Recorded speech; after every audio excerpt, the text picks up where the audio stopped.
Kamusta po? Maligayang panonood sa aking channel at ito ay ang ika-147 na yugto ng ating serye sa pagbisita sa mga libingan ng sikat. Sa yugtong ito, tayo bumalik sa libingan ng mga bayani sa Taguig upang maghanap ng mga kilalang individual na nakalibing dito sa timog silangang bahagi ng Metro Manila. Halika't sumama kayo para muli nating sariwain, ipagdiwang ang buhay at bisitahin ang huling hantungan ng isang commissioner ng COMELEC at isang general ng Sandatahang Lakas ng Pilipinas. Ang libingan ng mga bayan ay itinatag noong Mayo 1947 para gawing libingan ng mga namayapang veterano ng pangalawang digmaang pandaigdig. Noong Abril 1986, inaprubahan ni Pangulong Aquino para palaganapin at mapasama ang iba pang mga namayapang individual tulad ng mga dating Pangulo, pambansang alagad ng sining, pambansang siyentipiko at marami pang iba.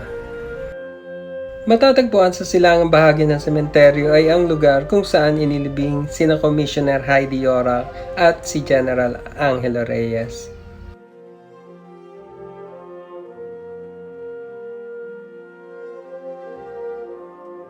Si Heidi Bofill Yorac ay isinilang noong Marso 1941 sa bayan ng Sarabia sa Negros Occidental. Siya ay isang abogado, guro at politiko na maalaala bilang commissioner ng COMELEC noong huling bahagi ng 1980s at unang bahagi ng 1990s. Si Yorac ay nagtapos ng abogasya sa UP Diliman noong 1962. Noong taong yon, si Yorac ay kumuha ng pagsusulit sa pagkaabogado kung saan siya ay pangwalo sa nakakuha ng pinakamataas na marka. Si Yorac ay nagkamit din ng kanyang Master of Laws sa Yale University noong 1981. Noong panahon ng martial law, si Yorac ay isa sa mga miyembro ng oposisyon na ipinakulong ni Marcos. Siya ay pinalaya matapos ang 3 buwan na pagkabilanggo sa Camp Crame. Nung dumating yung 1985, ay unang-una, seryosong-seryoso na yung sakit ni Marcos. Pangalawa, yung ating ekonomiya ay pabagsak din. Pabagsak kasi katakot-takot na nakawan. Pagkatapos, mismanage pa yung economy. Noong Hulyo 1986, ilang buwan matapos mapatalsik si Marcos, si Yorac ay itinalaga ni Cory Aquino bilang commissioner ng COMELEC kung saan siya ay naglingkod hanggang Pebrero 1993. Kasama dito bilang tagapangulo ng komisyon mula Disyembre 1989 hanggang Hunyo 1991.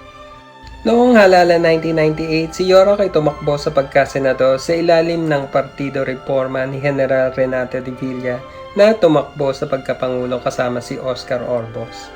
Si Yorac ay hindi pinalad na makakuha ng sapat na boto sa pagkasenador at bumagsak sa ika-20 pwesto. Noong Hulyo 2001, si Yorac ay itinalaga bilang tagapangulo ng PCGG kung saan siya ay naglingkod hanggang sa kanyang pagpanaw makalipas ang 4 na taon. At saka pati yung mga batang-bata pa na hindi makakaboto ay kasali.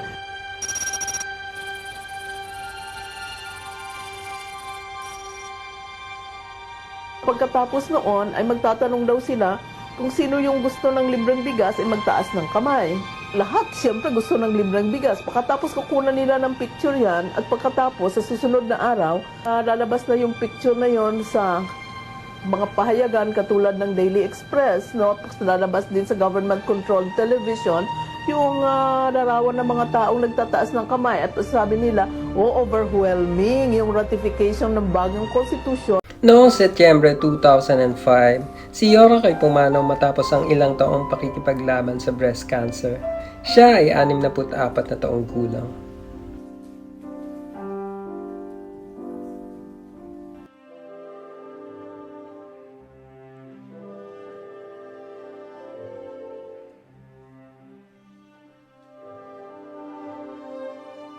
Hindi kalayuan sa libingan ni Yorac ay matatagpuan ang huling hantungan ng dating pinuno ng Sandatahang Lakas ng Pilipinas na si Angelo Reyes.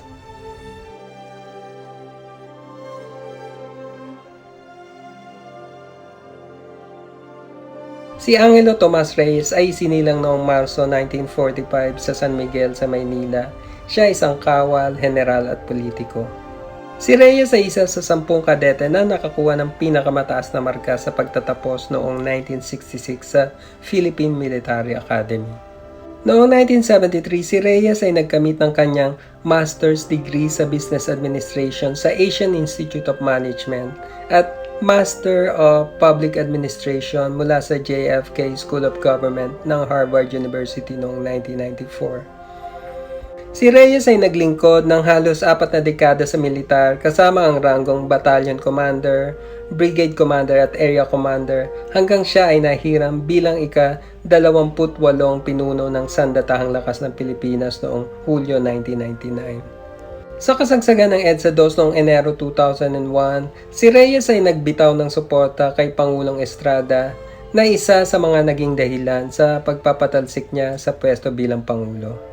Makalipas ang 3 buwan noong Marso 2001, si Reyes ay itinalaga ni Gloria Arroyo bilang kalihim ng Tanggulang Pambansa o DND. Si Reyes ay naglingkod bilang kalihim hanggang Agosto 2003. Yes, all welcome. Secretary of National Defense, Honorable. Today I wish to announce, notwithstanding the baselessness of the charges hurled against me, decided to resign my position as Secretary of National Defense. Why I'm doing this is to give President Arroyo a free hand in dealing with the present situation. Thank you.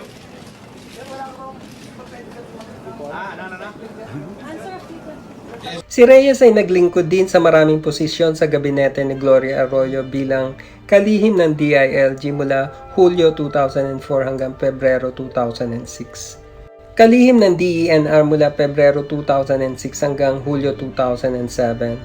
At kalihim ng Department of Energy mula Agosto 2007 hanggang Marso 2010. Noong Enero 2011, si Reyes ay nadawit sa isang usapin tungkol sa anomalya sa AFP. Kasama dito ang pagtanggap ng 50 milyong pabaon sa mga nagretirong pinuno nito. Ito ay pinabulaanan ni Reyes, bagamat siya ay hindi na dumalo sa iba pang mga pandinig sa Senado at sa Kongreso tungkol sa usaping ito. Si dating AFP Comptroller Carlos Garcia lang dapat ang magigisa sa hearing ng Senado tungkol sa umano'y nakaw na yaman niya. Pero nang magtuloy-tuloy ang pagdinig, pati si dating AFP Chief Angelo Reyes nadamay na. 50 million pesos ang total na pabaon na natanggap ni dating AFP Chief of Staff Angelo Reyes na magretiro siya noong 2001. Itinanggi naman ni Reyes ang bintang. 10 million a month! Hindi ko kinuha yan! Pwede ho bang matanong natin kay Colonel Rabusa, kung ako po, nung Chief of Staff, ako po ba ay nagswapang? Ako po ba ay ganid? Noong umaga ng ika-8 ng Pebrero 2011, si Reyes ay nagbaril sa sarili sa harap ng puntod ng kanyang magulang sa Loyola Memorial Park sa Marikina. Si Reyes ay pumanaw sa edad na 65.